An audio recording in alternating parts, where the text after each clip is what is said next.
지난 9월 9일 인도 타밀나두주 스리페룸부두르에 위치한 삼성전자 생산 공장에서 대규모 노동쟁의가 발생했습니다. 약 1,500명의 근로자들이 참여한 이번 집단행동은 수개월간 누적된 불만이 표출된 결과로 분석됩니다.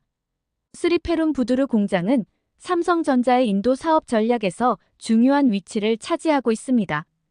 이 시설은 주로 대형 가전제품을 생산하며 연간 약 400만 대의 제품을 제조하고 있습니다. 이는 삼성전자 인도 사업부 전체 매출의 약 3분의 1을 차지할 정도로 중요한 비중입니다. 2023년 기준 삼성전자의 인도 시장 매출이 약 100억 달러에 달했다는 점을 고려하면 이 공장 하나만으로도 30억 달러 이상의 수익을 창출하고 있다고 볼 수 있습니다. 노동자들의 주요 요구사항은 크게 두 가지로 나뉘었습니다. 첫째는 대폭적인 임금 인상이었습니다.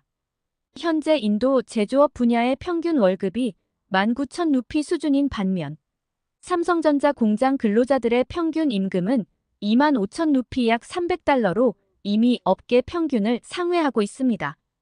그럼에도 불구하고 노동자들은 향후 3년에 걸쳐 단계적으로 임금을 인상하여 최종적으로 71,000루피 약 852달러까지 올려달라고 요구하고 있습니다. 이는 인도 제조업 평균 임금의 무려 373%에 해당하는 금액으로 상당히 높은 수준의 요구입니다. 두 번째 주요 요구사항은 노동조합의 공식 인정입니다. 근로자들은 삼성인도 노동자 연합의 정식 승인을 강력히 주장하고 있습니다. SIWU는 2023년 말부터 조직화를 시작하여 2024년 중반까지 약 1,000명의 조합원을 확보했다고 합니다. 이는 전체 공장 인력의 60% 이상을 차지하는 상당한 규모입니다.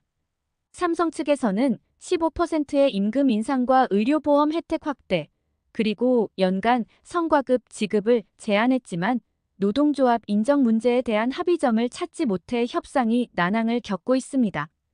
이 파업으로 인해 삼성전자는 하루에 약 10,000대의 가전제품 생산에 차질을 빚고 있습니다.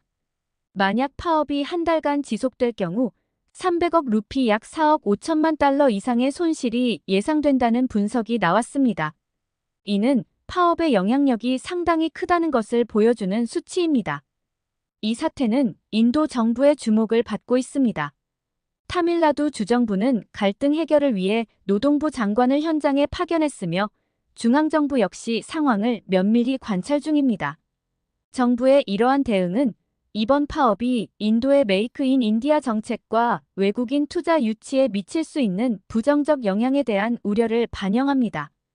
인도에서 발생한 이번 노사 갈등은 최근 몇 년간 계속된 유사 사례들 중 하나입니다. 특히 글로벌 기업들의 생산 기지에서 이러한 문제가 반복되고 있습니다. 예를 들어 애플의 주요 공급업체인 폭스콘과 위스트론도 심각한 노사 문제를 겪었습니다. 2020년 12월 위스트론의 카르나타카주 아이폰 제조 공장에서는 대규모 노동자 시위가 발생했습니다. 약 2,000명의 근로자들이 임금 체불과 열악한 근로 환경에 항의하며 격렬한 시위를 벌였고 그 결과 약 700만 달러에 달하는 재산 피해가 발생했습니다. 더불어 공장 운영이 3개월간 중단되는 사태로 이어졌습니다. 폭스콘 역시 2021년 12월 첸나이 인근 공장에서 유사한 문제를 겪었습니다. 식중독 사건을 계기로 발생한 대규모 시위에는 전체 직원 17,000명 중 2,000명 이상이 참여했습니다. 이로 인해 공장이 일시적으로 폐쇄되었고 애플의 생산 일정에도 상당한 차질이 빚어졌습니다. 한국 기업들도 이러한 문제에서 자유롭지 않았습니다. 2023년 10월 현대자동차의 인도 첸나이 공장에서도 노동자들의 파업이 발생했습니다. 600명 이상의 근로자들이 참여한 이 파업에서 노동자들은 해고된 동료들의 복직과 노동조합의 공식 인정을 요구했습니다. 이 사건으로 인해 현대자동차는 하루 생산량의 80%에 해당하는 약 2,000대의 차량 생산에 차질을 빚었고 상당한 경제적 손실을 입었습니다. 이러한 연이은 노사 갈등은 인도의 급속한 경제 성장 이면에 존재하는 구조적 문제를 드러냅니다. 인도는 최근 높은 경제 성장률을 기록했지만 그 혜택이 사회 전반에 균등하게 분배되지 않았습니다.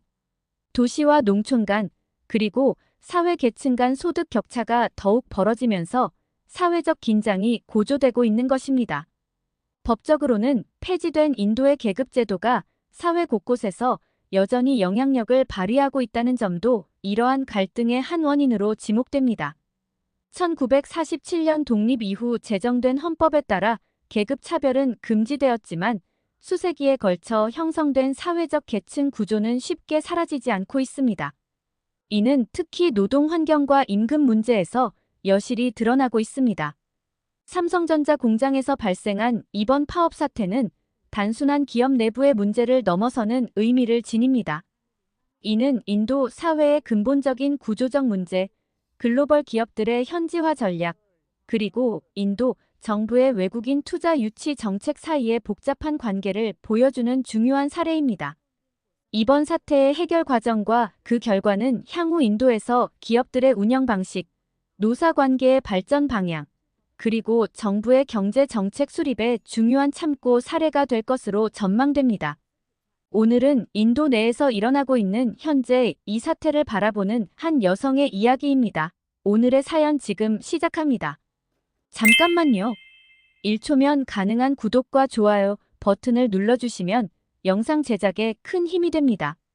안녕하세요. 저는 인도에서 향신료로 유명한 케랄라에 살고 있는 아르차나라고 해요. 케랄라는 오래전부터 향신료의 땅으로 불리며 후추, 계피, 정향, 카다멈 등 다양한 향신료의 주요 산지로 알려져 있죠. 아름다운 자연 경관과 함께 풍부한 향신료 무역의 역사로도 유명한 이곳에서 저희 가족은 향신료 가게를 운영하고 있어요. 저희 가게는 3대째 이어온 전통 향신료 상점이에요. 어릴 적부터 저는 이 가게에서 자라났죠. 향신료의 향기와 색깔, 그리고 손님들의 북적거림이 제 일상이었습니다. 우리 가게는 골목 안쪽에 있어요. 좁은 골목을 지나면 오래된 목재문이 보이는데 그 문을 열면 향신료의 향기가 가득한 세상이 펼쳐집니다. 벽면을 따라 늘어선 나무 선반에는 수많은 유리병들이 가지런히 놓여 있어요. 그 안에는 터메릭, 커민, 코리앤더 등 다양한 향신료들이 담겨 있죠. 저는 이 가게에서 일하는 것을 좋아해요. 손님들과 이야기를 나누며 그들의 요리 비법을 듣는 것도 재미있고 향신료를 조합해 새로운 맛을 만들어내는 것도 즐겁습니다. 하지만 동시에 저는 이곳에 갇혀 있는 듯한 답답함도 느껴요. 제 오빠인 라비는 한 해외 기업의 공장에서 일하고 있어요. 그는 안정적인 월급을 받으며 자신의 미래를 설계할 수 있게 되었죠. 저도 그런 기회를 갖고 싶었지만 여성이라는 이유로 취업하기가 매우 힘들었습니다. 인도에서는 아직도 깊이 뿌리 박힌 계급 문화와 성차별이 존재해요. 일단 인도의 계급 문화에 대해 간략히 설명해 드릴게요. 인도의 계급 문화는 수천 년의 역사를 가진 카스트 제도의 뿌리를 두고 있는데요. 비록 1950년 인도 헌법에 의해 공식적으로 폐지되었지만 그 영향은 여전히 사회 곳곳에 남아있어요. 카스트 제도는 크게 4개의 주요 계급으로 나뉘어요. 바르나라는 개념인데 브라만, 크샤트리아, 바이샤, 수드라로 나뉘죠. 첫 번째로 브라만이라는 계층은 주로 종교 지도자나 학자였어요. 그리고 크샤트리아는 왕이나 군인 같은 사람들이 속한 계층이죠. 바이샤는 상인이나 농부 같은 경제 활동을 하는 계층이에요. 마지막으로 수드라는 육체 노동을 하는 사람들, 즉 가장 하위 계층이죠. 하지만 이 4가지 계층 외에도 바르나 체계 바깥에 있는 사람들이 있었어요. 이 사람들은 달리트라고 부르는데 불가촉천민이라고 해요. 이들은 역사적으로 가장 심한 차별을 받았고 마을 공동체에서도 배제되었어요. 이와 더불어 자티라는 개념도 중요한데 자티는 더 세부적으로 직업이나 지역에 따라 나뉜 집단이며 자티에 속한 사람들은 대개 부모가 속한 자티에 따라 같은 직업을 물려받았고 자티 간의 결혼도 금지되었어요. 그래서 자티는 마치 작은 사회적 집단처럼 오랫동안 이어져 왔죠. 이 제도는 직업뿐만 아니라 사회적 지위, 결혼, 그리고 심지어 일상적인 상호작용까지 영향을 미칩니다. 예를 들어 높은 카스트의 사람들은 낮은 카스트의 사람들과 식사를 함께하는 것을 꺼리는 경우가 많아요. 교육과 취업 기회에서도 이런 차별이 존재합니다. 2019년 인도 정부의 보고서에 따르면 공공부문 일자리의 약 70%를 상위 카스트가 차지하고 있어요. 이는 단순한 숫자 이상의 의미를 갖습니다. 상위 카스트가 대부분의 권력과 영향력 있는 자리를 차지하고 있다는 뜻이기 때문이죠. 반면 하위 카스트와 달리트는 여전히 낮은 임금의 비숙련 노동에 종사하는 경우가 많아요. 이들은 종종 위험하고 비위생적인 환경에서 일하며 법적 보호도 제대로 받지 못하는 경우가 많습니다. 예를 들어 하수도 청소부의 대부분이 달리트 출신인데 이들은 적절한 안전장비 없이 일하다 사고를 당하는 일이 빈번해요. 교육 분야의 격차도 심각합니다. 상위 카스트 출신 학생들은 대부분 좋은 사립학교에 다니며 양질의 교육을 받습니다. 반면 하위 카스트 학생들은 시설이 열악한 공립학교에 다니는 경우가 많죠. 이런 교육의 질 차이는 나중에 대학 입학과 취업으로 이어져 불평등의 악순환을 만들어냅니다. 특히 농촌 지역에서는 이런 차별이 더욱 두드러져요. 2020년 옥스팜의 보고서에 따르면 달리트 여성의 문맹률은 상위 카스트 여성에 비해 2배 이상 높았습니다. 이는 단순히 글을 읽고 쓸 수 있느냐의 문제를 넘어서 정보에 대한 접근성과 사회 참여 기회의 차이를 의미해요. 정부에서는 이런 불평등을 해소하기 위해 할당제를 실시하고 있어요. 이는 교육기관과 공공부문 일자리의 일정 비율을 하위 카스트와 달리트에게 할당하는 제도입니다. 예를 들어 대학 입학 정원의 27%는 기타 후진 계층에게, 15%는 지정 카스트에게, 7.5%는 지정 부족에게 할당되어 있죠. 하지만 이 정책은 상위 카스트의 반발을 사고 있어요. 그들은 이 제도가 역차별이라고 주장합니다. 또한 실질적인 효과에 대해서도 논란이 있어요. 할당제로 입학이나 취업은 했지만 실제 학교나 직장에서 여전히 차별과 편견에 시달리는 경우가 많기 때문이죠. 더구나 이 할당제의 혜택이 정작 가장 도움이 필요한 계층에게 돌아가지 않는다는 비판도 있어요. 하위 카스트 내에서도 상대적으로 부유한 가정의 자녀들이 이 혜택을 독점한다는 거죠. 이로 인해 같은 카스트 내에서도 빈부 격차가 더욱 벌어지는 현상이 나타나고 있습니다. 이런 복잡한 현실 속에서 저 같은 젊은 세대는 딜레마에 빠져 있어요. 한편으로는 공정한 경쟁을 원하지만 다른 한편으로는 수백 년 동안 누적된 불평등을 어떻게 해소할 수 있을지 고민하게 됩니다. 카스트 제도가 공식적으로는 폐지되었지만 그 영향력은 여전히 우리 사회 곳곳에 남아있어요. 제조업 분야에서도 이러한 차별은 여전히 존재해요. 특히 여성에 대한 차별이 두드러지죠. 저도 오빠처럼 공장에서 일하고 싶었지만 여러 가지 제약 때문에 불가능했어요. 가장 큰 걸림돌은 1948년에 제정된 공장법이에요. 이 법은 여성이 오후 7시부터 오전 6시까지 야간 근무하는 것을 금지하고 있어요. 물론 이 법의 원래 취지는 여성을 보호하기 위한 것이었지만 현실에서는 오히려 여성의 취업 기회를 제한하는 결과를 낳고 있죠. 게다가 많은 공장들이 여성 근로자를 위한 화장실, 탈의실 등 별도의 시설을 갖추는 데 드는 비용을 부담스러워해요. 이 때문에 아예 여성 채용을 꺼리는 경우도 많아요. 실제로 인도 노동력 조사에 따르면 제조업 분야에서 여성의 고용 비율은 겨우 20% 정도에 불과해요. 이런 상황에서 저는 늘 오빠를 부러워했어요. 오빠는 안정적인 직장에서 일하며 미래를 계획할 수 있지만 저는 그런 기회조차 얻지 못하고 있으니까요. 하지만 최근 들은 소식은 저를 놀라게 했어요. 오빠의 공장은 아니지만 인근의 다른 공장에서 파업이 일어났다는 소식을 들었어요. 처음에는 무슨 일인가 궁금했죠.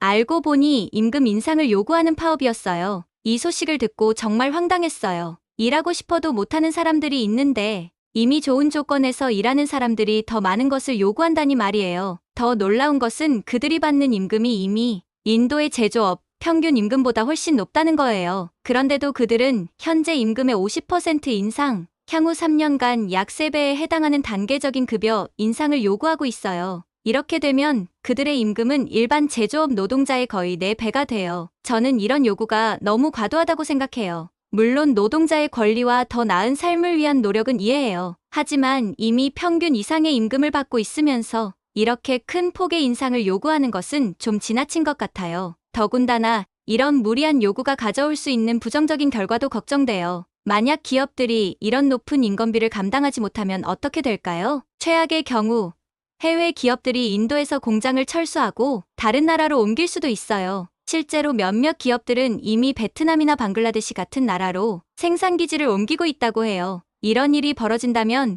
그 피해는 고스란히 우리 노동자들에게 돌아갈 거예요. 일자리를 잃은 노동자들은 어디로 갈 건가요? 새로운 일자리를 찾기도 쉽지 않을 텐데 말이에요. 게다가 외국 기업들이 떠나면 우리나라의 경제 발전에도 큰 타격을 줄 거예요. 이런 생각을 하다 보면 우리나라의 노동 문화에 대해 안타까운 마음이 들어요. 왜 우리는 항상 극단적인 방법을 택하는 걸까요? 대화와 타협을 통해 서로가 윈윈할 수 있는 방법을 찾아야 하는 것 아닐까요? 이런 상황을 보면서 저는 정부가 더 적극적으로 나서야 한다고 생각해요. 하지만 지금 정부는 무엇을 하고 있는지 모르겠어요. 노사 갈등을 중재하고 합리적인 해결책을 제시해야 할 정부가 침묵하고 있는 것 같아 답답합니다. 정부는 노동자들의 권리도 보호하면서 동시에 기업들이 인도에서 계속 사업을 할 수 있는 환경을 만들어야 해요. 하지만 지금처럼 극단적인 임금 인상 요구를 그대로 두면 많은 기업들이 인도를 떠날 수도 있다는 게 제일 큰 걱정이에요. 이런 상황을 막기 위해 정부는 노사 간의 대화를 촉진하고 합리적인 임금 인상 가이드라인을 제시해야 한다고 봐요. 동시에 기업들이 인도에 계속 투자할 수 있도록 세제 혜택이나 인프라 지원 같은 정책도 필요할 것 같아요. 또한